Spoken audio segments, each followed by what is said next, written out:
Nous sommes arrivés au Svalbard, à Longyearbyen. On est juste sur une petite colline au-dessus de Longyearbyen. On domine la ville.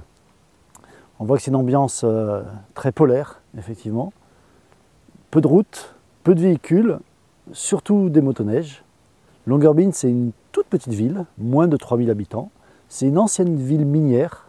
On voit d'ailleurs les pylônes qui servaient à transporter les wagonnets, les petits chariots remplis de charbon pour les amener sur la côte où ils étaient chargés sur des bateaux. C'est une ville polaire, on reconnaît, parce qu'en fait elle est construite sur un sol gelé en permanence, le permafrost. Le sol ne dégèle jamais. Il est donc pratiquement impossible de creuser ce sol. C'est pour ça que toutes les canalisations, au lieu d'être enterrées, elles sont posées, légèrement surélevées au-dessus du sol. Et toutes les maisons également sont surpilotis, ne touchent pas le sol pour éviter que la maison ne fasse fondre le sol. Longyearbyen, c'est une ville portuaire située au fond d'un fjord, l'Icefjord.